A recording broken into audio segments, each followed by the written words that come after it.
माता जिजाऊच्या आशीर्वादाने पराक्रम त्याने गाजवला. माता जिजाऊच्या आशीर्वादाने पराक्रम त्याने गाजवला. मराठ्यांच्या मातीसाठी जीवन अर्पण करून गेला.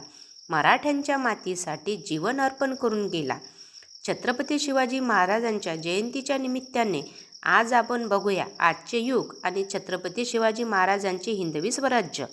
जाणता राजा असे ज्या राजाला आपण नाव ठेवले तो छत्रपती शिवाजी राजा होताही तसाच.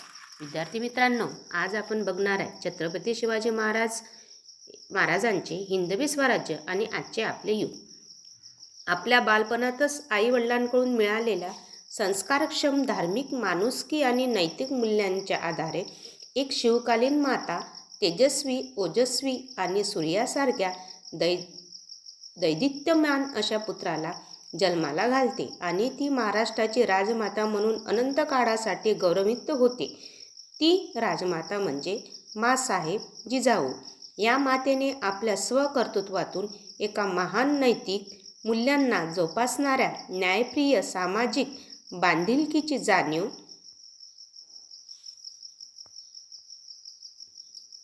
आजच्या काळात आपल्याला हे कुठे पाहायला मिळते?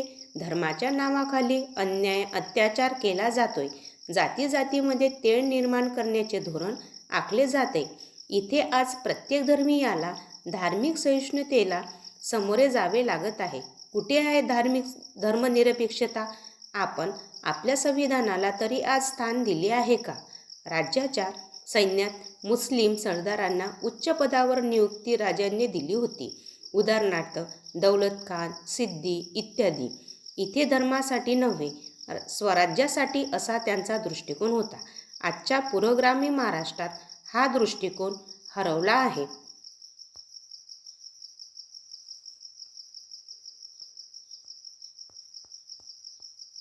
विद्यार्थी मित्रांनो, पराक्रमी जनतेची कदर करणारा, समाजाला प्रिय असणारा पुरुष आजच्या पुरोगामी महाराष्ट्रात होणे शक्य नाही.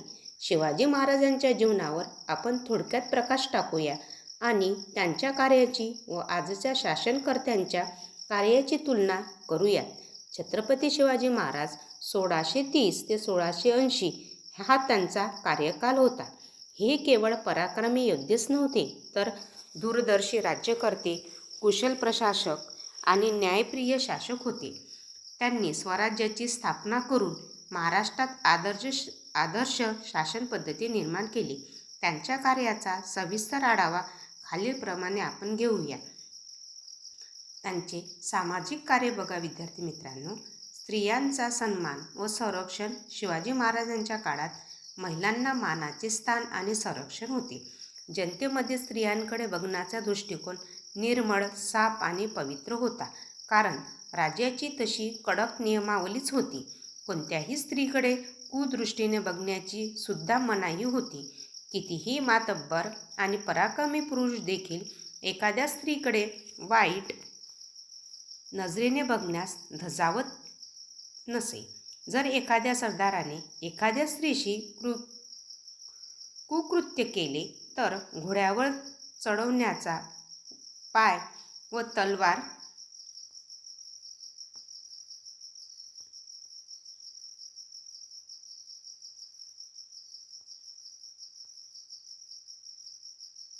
ज्या पायाने तो घोड्यावर चढत होता तो पाय छाटला जाई आणि स्त्रियांना संरक्षण. त्यांचे ज्वलंत उदाहरण म्हणजे कल्याणच्या सुभेदाराच्या सुनेचे देता येईल.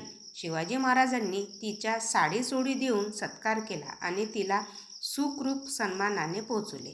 किती हा निष्कलंक राजा, जे आजच्या काळात आपल्याला पाहायला मिळत नाही. स्त्रियांकडे बघण्याचा दृष्टिकोनच आज बदललेला आहे. स्त्रियांना बलात्कार, अत्याचार यासारख्या घृणित बाबींना बळी पडावे लागत आहे. स्त्रियांच्या बाबतीतला शिवाजी महाराजांचा तो न्याय आज कुठे जिवंत आहे? युद्धात शत्रूंच्या स्त्रियांना आणि मुलांना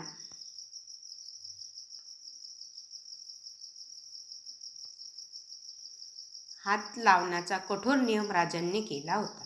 स्त्रियांचा अपमान करणाऱ्याला देखील कठोर शिक्षा राजामार्फत केली जाईल. धर्मनिरपेक्ष धोरण त्यांचे पाहण्याजोगे होते. राजे सर्वधर्मीयांना समान वागणूक देत असत. ते सगळ्यांना धर्मांचा आदर करत असत. आपल्याला धर्म परंपरेनुसार पूजा अर्चा करण्याचे स्वातंत्र्य त्यांनी जनतेला दिले होते. म्हणूनच त्यांनी राजधानी रायगडावर प्रत्येक धर्मियांसाठी प्रार्थनास्थळे उभारली होती. सर्व धर्मसमभाव, धर्मसहिष्णुतेचा आदर करणारा किती महान राजा तो. आजच्या काळात आपल्याला हे कुठे पाहायला मिळते? धर्माच्या नावाखाली अन्याय अत्याचार केला जाते.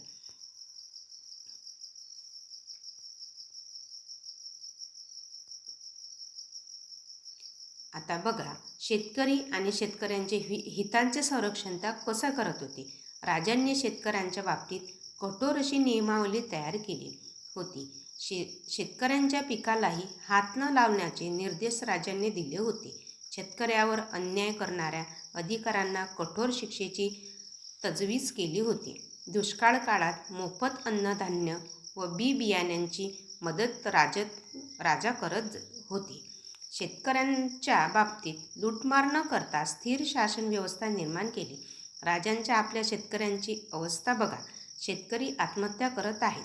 त्यांच्या शेतमालाला हमीभाव नाही. वर्षानुवर्षे राबूनही तो आज हलाखीचे जीवन जगत आहे. स्वतःला पोशिंदा म्हणवणारा शेतकरी आज कुठेतरी आपल्याला दयनीय स्थितीत असल्याचं दिसते. आता हा बळीराजा आज उपाशी आहे. त्याच्या शेतमालाला कवडीमोल देऊन आज त्याची लूट चालवली आहे. तो जगला पाहिजे. त्याची आर्थिक स्थिती सुधारून तो पायावर उभा राहिला पाहिजे. अशा प्रकारचे धोरण आज आपल्याला राज्यकर्त्यांनी कधीही आखले नाही. बळीराजांची अशी दुरावस्था होऊ नये याची काळजी कितीतरी वर्षा अगोदर शिवाजीराजे करू शकतात, तर आज हे का होऊ शकत नाही? खरं म्हणजे हे सर्व काही शेतकऱ्यांच्या बाबतीत करण्याची आज आपली मानसिकता कुठे आहे?